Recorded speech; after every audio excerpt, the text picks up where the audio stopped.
ফুটন্ত গরম জলে ডিম দিয়ে তৈরি করব আজকে দুর্দান্ত স্বাদের একটা খাবার, যে খাবারটা খেতে হয় অসম্ভব মজার, বিশেষ করে এই গরমের সিজনে আমাদের ঘরে যেটা সবসময় তৈরি হয়। তো নমস্কার, রকমারি রান্নাঘরে আর একটা সুন্দর রেসিপিতে তোমাদের সবাইকে স্বাগত। সবাই কেমন আছো?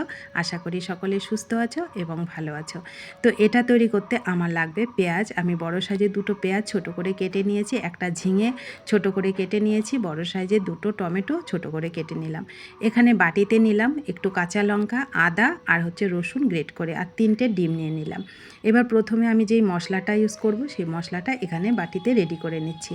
1 চামচ মতন জিরের গুঁড়ো, ধনের গুঁড়ো, লঙ্কার গুঁড়ো এর মধ্যে দিয়ে দিলাম। সামান্য একটু চিনি দিলাম। এই চিনিটা এই রান্নাটায় স্বাদটা বাড়িয়ে দেবে। একটু হলুদ দিলাম যতটা কালারের জন্য লাগবে। একটু জল দিয়ে মশলাটাকে সুন্দর করে গুলে রেখে দেব। আমার মশলাটা রেডি হয়ে গেল। এইবার যে 3টে ডিম নিয়েছিলাম, ডিমটাকে এর মধ্যে একটু লবণ দিয়ে আমি সুন্দর করে ফেটিয়ে নেব। অসম্ভব মজার হয় বন্ধুরা, এই খাবারটা যদি তোমরা একদিন তৈরি করে খাও তবেই বুঝতে পারবে। বিশেষ করে এই গরমের সিজনে দারুণ লাগে। হালকা পাতলা একটা খাবার, ভাত ডাল পরোটা যেটা দিয়ে খাবে সেটা দিয়ে কিন্তু ভালো লাগবে।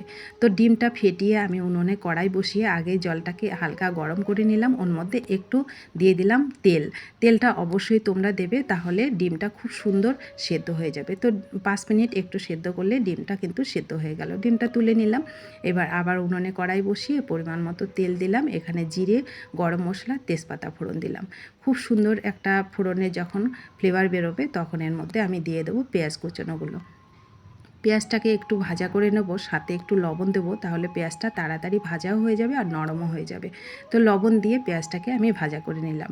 পেঁয়াজটা যখন একটু নরম হয়ে গেল তখন এর মধ্যে দিয়ে দিলাম টমেটোগুলো দিয়ে আমি একটু টমেটো নরম হওয়ার জন্য অপেক্ষা করব। তো 2 মিনিট একটু ভাজা করার পরে টমেটোটাও আমার অনেকটা ভাজা হয়ে গেছে আর একটু নরম হয়ে গেছে। তখন এর মধ্যে দিলাম আমি যে গুলে রাখা মশলাটা ছিল সেটা দিয়ে দিলাম।